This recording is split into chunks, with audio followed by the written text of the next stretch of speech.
Hello and welcome back to the podcast. I've got a fantastic guest today. They say if you can make it in New York, you can make it anywhere. I've got just the man for the job with that in mind. So he's in the top 30 brokers in New York City. He's done over 2 billion with a B in volume since 2003, and he's within the top 250 agents in the whole of the US. Scott Harris, thank you so much for coming on today.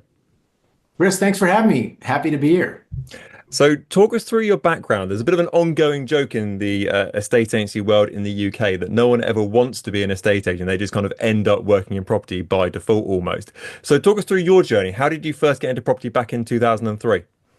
Well, I'm going to disappoint you because, certainly the story it's not like I set out to be a real estate agent, but I was actually in the music business for about 6 or 7 years out of college, university, and I was putting bands on the road. I was dealing with colleges and booking bands onto campuses, putting bands into venues. Turned out to be really good practice for setting up tours for real estate, although I wasn't thinking about that at the time. And at the same time, my mom and my dad were both involved in different aspects of real estate in my hometown of New Orleans.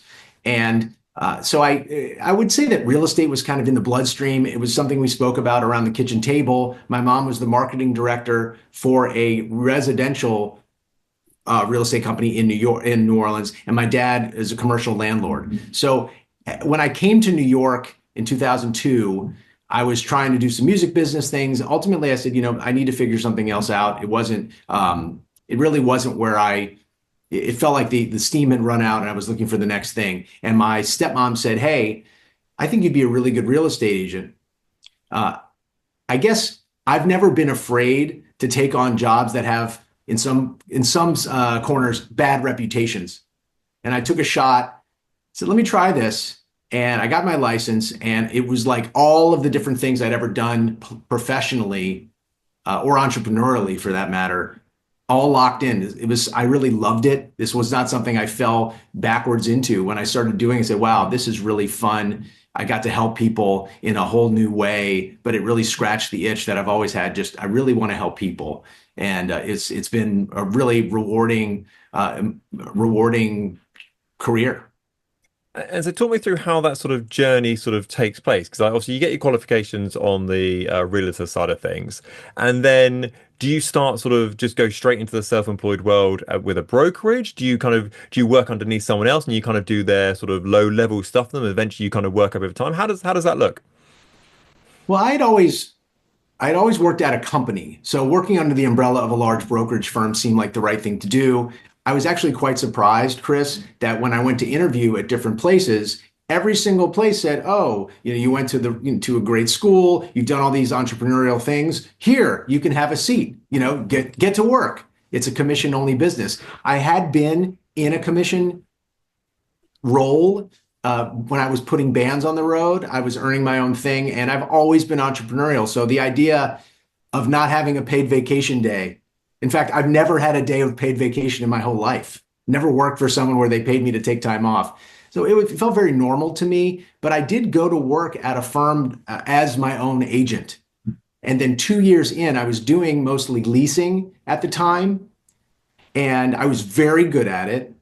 And then I was ready to get into sales. In New York, you can really make a living doing just rentals, but it just felt too transactional. It felt like too much of a hustle and not enough of a person-to-person relationship building situation. So when I moved to another, if you're familiar with the Shark Tank, Barbara Yeah. Corcoran. Barbara Corcoran launched a real estate firm in New York, and I ended up moving there to what's called the Corcoran Group, and I worked there for 2 years. And during that time, I was working on a team with a really a nice woman that I had worked with at my old shop. And so I worked with her actually there, and then at my last large big box real estate company, I worked with her for about 4 years.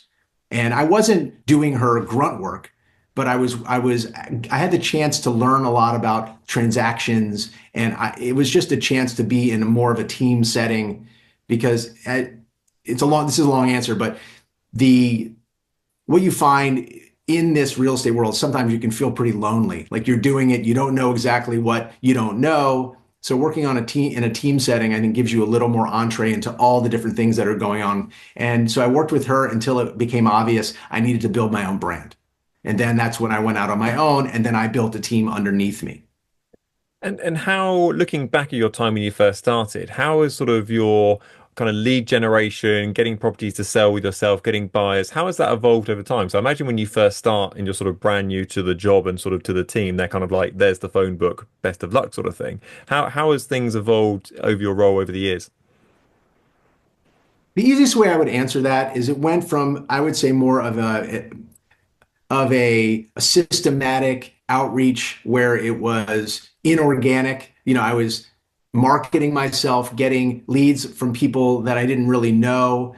And at the time, 22 years ago, Craigslist and there was newspaper advertising. There were things that were available that aren't even really things now to get leads. The website for the company I first started working on had a system where you could really start to, if you worked the system, you would get leads and it would give you the chance to close business. The thing that I always had in my tool belt was working my CRM, my customer relationship management tool. So I'm very obsessive about keeping my lists up to date. And then all the follow up. A lot of those things were very much like second nature after a while for me, even when I just started in real estate. So I was staying in touch with people. I was sending out email newsletters. I did a lot of the marketing things. I did all the marketing things that one could do at that time. And then about 5 years into the business, it started that shift to where it is today, which is much more. I still do a lot of the marketing things, but of course it's now social media and video. But it started to become a little more relationship driven, referral driven. I have no problem when I'm excited about something, sharing what I'm up to, because I really love helping people in the way that I can. In this case, it's real estate has been the vehicle for helping people. And so I talk to my networks from college, and New York is a real feeder location for everyone from my university. I went to Penn in Philadelphia. And so I had a lot of different networks, music business network, the college network, and I was just out and about all the time. I'm philanthropic. I want to give back. So I just sort of built all the different avenues that one can build to make sure that I'm putting myself out there. And it just built kind of brick by brick over the years, where people said, "Oh, here's a guy who cares. Here's a guy who is smart and strategic and can help me." And you do a good enough job with enough people, you start to see it come from everywhere. Give me an insight on the competitiveness of the marketplace in New York. So, stats in the UK, generally speaking, for the average agent in the UK, you're competing against about 12 other agents at any one time. I would have a guess that in New York City and sort of the areas you work in, I imagine you probably throw a stick and you probably hit 12 realtors pretty quickly. So, talk me through sort of the competition level where you're located. Well, first, Chris, I would say that I may disappoint people when I say I come at this thinking I'm not competing with anyone except for myself. I want to be great at what I do. And I know that if I do a good job and I add a lot of value, I'm going to end up doing a lot of business. I think that's a mindset and an attitude that probably serves you better than thinking I'm going to go duke it out. And New York City is competitive. I mean, I pitched a piece of business last week, and they called me, and this is somebody I've known for a long time. We're going with somebody else. Okay. So we're going to lose business. But what I would say is every time you're at a cocktail party and you're like, "Oh, I work at such and such a company. Oh, I know so and so and so and so." It's inevitable that people know real estate people. And so I think it behooves you as an agent here to say, "Look, I know what I'm doing. I'm going to do the best I can here with the tools and constantly be learning." But it is you could say it's a competitive atmosphere. There are 30,000 real estate agents in the New York City area. And how do you stand out? I think you stand out by really getting clear on what you do differently than other people. And it's definitely everyone. People come at this with so many different skills. So for me, there's a certain level of getting to know the client on this like deep level, being able to provoke them into being honest, maybe more honest than they thought they could be about what they really want. and then having more intuition and more intuitive sense of what might work for them. It's worked for me for my whole life, being that bartender kind of style where I just listen a lot, and then I have ideas on what might work. And I sort of expanded that. Of course, you build the foundation of really knowing your market, but it's a long way of saying that I really think about my role as a real estate agent to care first, that this is about you, the buyer or the seller, and the more I care about you and make sure that I have all the table stakes, I show up at the table stakes, all the information and knowledge that I'm going to win more business and I can serve people better, and it just grows from there. Do you think that many agents get that the wrong way around and they turn up and they think it's all about them as the agent and all about my commission and selling your property and what's good for me rather than actually listening to the client and actually finding out what's important to them? Oh, I mean, absolutely. I was that way when I first started out. Oh, if you're going to take my time, you're going to have to pay for it. It became like very transactional in the way I was engaging with people. And like, go figure, I kind of you hit a wall or you hit a ceiling. You're like, why am I not able to grow my business from here? And, the story I would tell, Chris, is that I got married and my wife and I were looking to buy a new home. And we bought an apartment, we moved in, and it had all these elements that I think were more where we were in our lives. I wanted to entertain and I wanted to help, kind of like open my home. Everything was, I wanted to really bring people in and help people feel welcome. Like I grew up as a child, I'm gonna get here, but I grew up as a child of divorce, and it wasn't the greatest, it was tough to be a broken home. I was moving back and forth from my mom to my dad, and they loved me very much and they did the best that they could. But there was still a part of me that was like broken. And I started to realize as I was helping people, selling people apartments, helping them find a home, it was doing some work to like heal my own broken home as a child. And when I realized that, I'm like, wait a minute, this is not about the transaction. This is about this whole emotional world that's like underneath the transaction. And when I realized that it was really about helping people do something that wasn't just about the dollars and cents, it opened up this whole thing for me, and my business took off. Is it kind of building that towards that sort of reputation referral business? Because I'd imagine it's a very when you've got that many agents competing against each other and sort of so much noise in the marketplace, once you find a couple of agents who you actually think are really, really good, you kind of hang on to them for dear life sort of thing because they kind of get it, if that makes sense. So I imagine lots of your business now is kind of recommendation based because of the service you provide. Yes. And I think also that I like to think I put the horse in front of the cart. I really help people focus on what's important to them. If you go look online at every estate agent, real estate agent, however you call it in UK versus here, the questions are like, how many bedrooms? What is your budget? Where, all of the nuts, I call them nuts and bolts, like all these basics. But what really is important is to sit down and go, who are you? What are you about? And when people feel seen, heard, understood, I have a system in place that's going to take care of all of those dollars and cents things. But if you put that first, you end up shutting people down because it's so much money. You're putting so much money into this purchase, and it becomes overwhelming for so many people. I was a psychology major in college. Okay, like all I did all the time is deal like what are people going through, and when you do that, when you focus on the person, knowing, yes, we're going to take care of all this, but like, let's get what's important first. Mm. I am blessed. New York City has many, many very qualified people financially. So of course, like everywhere else in the country, everywhere else in the world, people are focused on what can I afford? It's an important thing. But if you don't focus on what you want, what people want first, it derails the whole thing. It shuts people down. Does that make sense? Absolutely, absolutely. So you're sort of challenge yourself now, I suppose, because you've launched your own brokerage. Is that a technical term for it recently? So you launched Magnetic. So talk me through sort of your mindset behind that, because you seemed very successful before you went down that route. So what possessed you to go down that direction?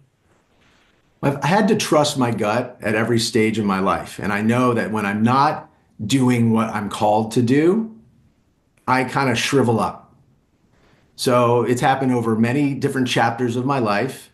I was a successful performer. I was on the road. I was playing music. I was booking bands. I was having a good time. And at some point, it became clear this is not my destiny. Like, I'm not destined to do this forever. I needed to make a change. I packed up my place. I was living in Boston, made the move to New York, and started from nothing. And over time, you look back on the things in your life, you're like, wow, I was able to do this from nothing. I was able to build this. I'm someone who wants to create. And I was at the firm where I was for 18 years. And a lot of people, I'm like in my early 50s, that I could just like cruise. Things are great. I've got a good team, et cetera, et cetera. But there was this part of me that's like, there's something more. You have something more to offer to the world, to the people, to help people. I really have felt called. And over the last 3 years, I've been writing a book that's going to come out at the end of this year. And it enabled me to get clearer and clearer about what we do. I wanted to help. I wanted to change the conversation about what home buying is in America, certainly, if not more broadly. And as I did that, I'm like, you know, it just became that little voice inside of me just kept get louder and louder. Hey, if you really want to make a big impact in the world, you probably need to do your own thing. And I just couldn't ignore it anymore. And so I spoke to 50 different clients. I said, hey, I'm thinking about leaving. I didn't just dive into the unknown. I spoke to a lot of clients that I'm thinking about doing this. What do you think? And they're like, the reactions were great, Chris. They're like, well, what company do you work for again? So, that was a good signal to me because it's like, oh, maybe it doesn't matter where I am. They're coming for me, which I knew. And then some people said, hey, that's amazing. I'm so excited. I want to support you even more now that you're going to have your own company. And other people said to me, can I invest in your company? So it was like a lot of these positive kind of pieces of feedback. And as we built it and thought about it and messed around, I have a wonderful operating partner. It just became more exciting, even though it's scary, of course, and even though it's a big risk. I talked to my wife. She's like, "Do you really want to do this?" So it became this where I felt like I had to do it. That I would if I didn't do it, I'd spend the rest of my life regretting not doing it. Look, I'm a top agent. I'm gonna help people whatever company I work for. And in the back of my mind, like if this didn't work out, I could go work at any major shop in New York. But I know it's gonna work great. And we're having a good time. We're starting to close business. We're bringing stuff to market. We have a great name. I love my name, Magnetic. And I think we're gonna, really start to make a dent in this brokerage business here. It's funny when you talk about, your clients not knowing which brokerage you're aligned with historically, because I always think that people underestimate sort of their importance in sort of the branding side of things. They can almost get brainwashed by some corporate companies into saying that, oh, the brand name is everything. You'd be nothing without us, sort of thing, without our logo and our company behind you, you'd be nothing. When really the clients buy into the individual who actually goes into their property and they actually love those people to pieces. They don't really care whether you've got a red board, a blue board, a yellow board behind you, sort of thing. They kind of love you as an individual. And I think people really underestimate the importance of how much power they've got in that equation. You said it really perfectly. Ultimately, it's about you.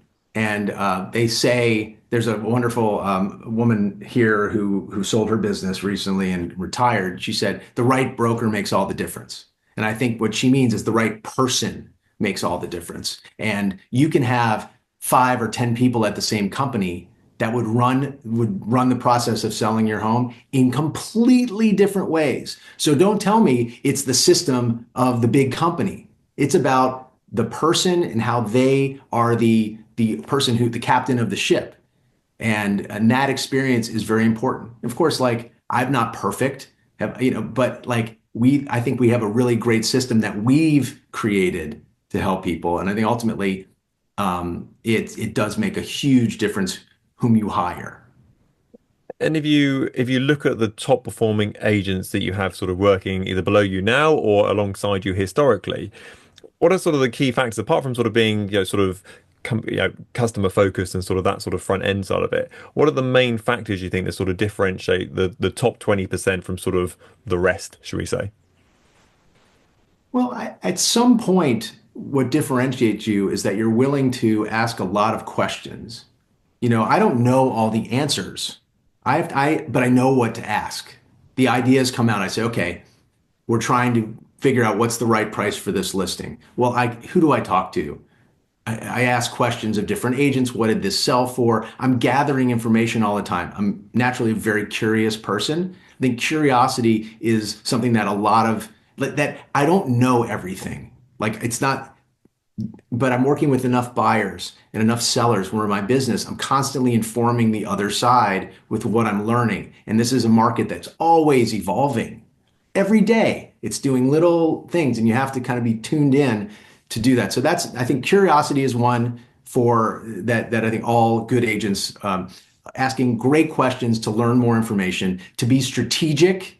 I think it's really important. The best agents are not order takers, they're actually advisors. You're actually saying, I'm going out on a limb. I'm making this recommendation to you. And that language is so important. This is what I recommend. This is what I advise. And of course, ultimately, that decision is not mine to make. But if you're asking me, this is what I'm recommending that you do, and then we can talk about it. But I think being an advisor, being strategic, those are hugely important things. And at the end of the day, you have to care. I know it, that you have to be able to deliver the news that needs to be delivered with kindness behind it. And that's how it's received. You have to provide the information so that people have a framework to make decisions, but ultimately say, hey, look, we showed the apartment or the home 20 or 30 times. We don't have any offers. And all along, you're giving the information to them. You can't hide under your desk. You have to be willing to say what needs to be said. Hey, look, we need to cut the price, or we need to take it off the market altogether. The market's not cooperating. So I think you have to be a truth teller. You have to be kind about it. You have to be strategic. And ultimately, those are the kinds of things that you can find pretty consistently across agents. I mean, personalities can vary completely. But you're the person who knows how to also just be super resourceful. You're going to figure out how to get it done. You're going to keep at it until you get it done. Whatever tweaks have to happen. And I guess that's almost like a maturity of yourself and as a business person, owner as well, is understanding that actually you don't have all the answers, but you'll try your hardest sort of thing. I think when you first start, people have a tendency to kind of go, I know everything, I'm the best, I know every answer sort of thing, my way or the highway. But I think actually as your business journey and your real estate journey goes on, you can hold your hands up and go, actually, I don't know the answer to that one. I'm mature enough to know that I don't know the answer to that one, but I can find out for you and I'll feed that back to you, sort of thing. And that's kind of a maturity that comes over time. Yeah, no, I think that's well put. So let's talk about money, if that's okay. So being British, we don't normally talk about money too much, but we'll push the national stereotype out there. So Yeah. I'll give you a glimpse of sort of the fee situation wise in the UK and sort of how much agents charge over here. So average house price in the UK is about £300,000. You'll have to work this out into dollars. I guess that's probably $400,000, let's call it, roughly speaking. Average agent fee, so we just get paid from the sellers side of things. We don't get paid from the buyers at all, unfortunately. And average fee in the UK is about 1.2%. So probably let's call it 5,000 US dollars. I'd imagine for sort of the average fee for selling a house. I would imagine with 30,000 agents in New York working for buyers and for sellers as well, there's a huge downward pressure, I would imagine, on fees at any one time. Because there's always probably someone who can do it cheaper because you've just got so much competition that someone is probably desperate enough. How do you ensure your fees stay where you want them to be with such a competitive marketplace? Well, what I would say is that there's probably some downward pressure, some fee compression in a lot of markets. And over time, what I've realized is that up to a certain price point, one would think that the home process can be commoditized, okay? That the service that's being offered could be commoditized. What I've actually found is that people cannot do this on their own. They simply can't. And I have heard. I know other agents in. I have a good friend who is an estate agent in London. He handles the Mandarin residences, for instance. He's a wonderful guy, and we talk about that, and it's kind of amazing that how these different markets evolve. But what I would say is here, especially in New York, it's not like you can just have a box where the buyer's agent walks up, unlocks the box, takes the key, and shows the property themselves. Here, every single showing requires someone representing the seller, someone representing the buyer. And because in New York we have something called co-ops, cooperative apartments, the buyers have to be highly qualified in order to pass the qualifications of the board. So it becomes that much more of a people business where just negotiating the contract itself can become highly confrontational and requires calm, level-headed people to run that transaction. But what I've found is that there's value that a good agent adds at every single part of the cycle of that transaction.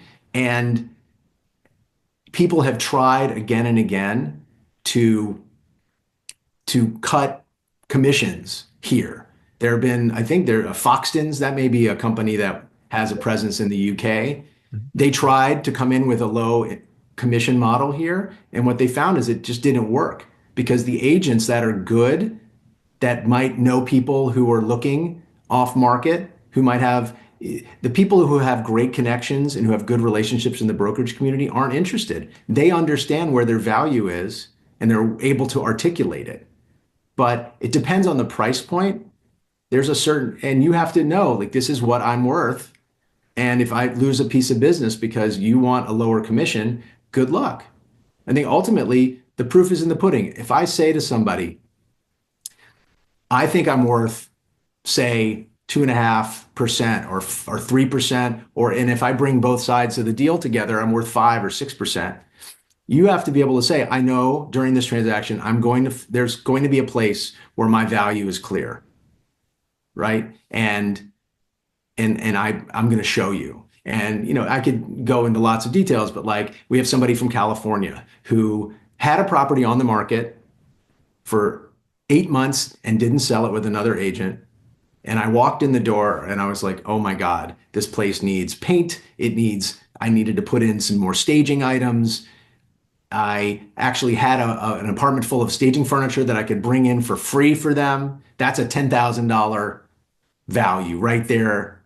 This property is worth about $700,000 or $800,000, which is like a one bedroom in New York. And we got an offer. We're negotiating an offer right now. It's going to sell in 2 weeks on the market.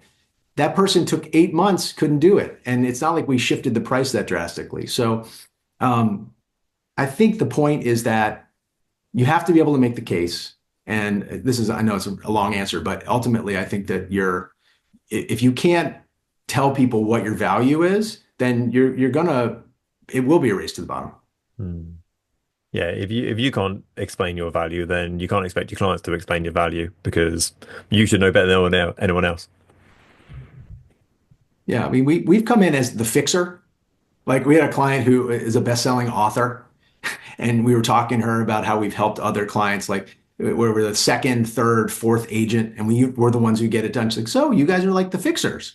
We're like, yeah, I like that. We are the fixers. We come in and figure out, make sure the photos are beautiful, make sure that the experience that a buyer has when they walk in the door is palpable, that it's much more we guide them in the direction we want them to go. And a lot of it comes from like identity. We just have a completely different process. I call it the magnetic method. And it's just about working kind of with the end in mind and working backwards. So we're attracting the people that we want. I really like that. Really like that. So let's talk about the future. So to go back a tiny step, you mentioned earlier that obviously social media has changed a lot of the game with regard to the New York market.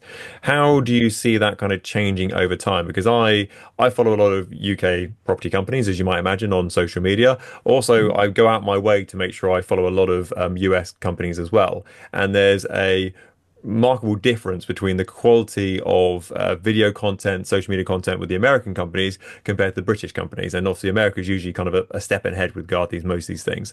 So, how has that changed the game in your own marketplace? And how do you see that sort of changing and advancing over time? Let me just say that I'm a writer first.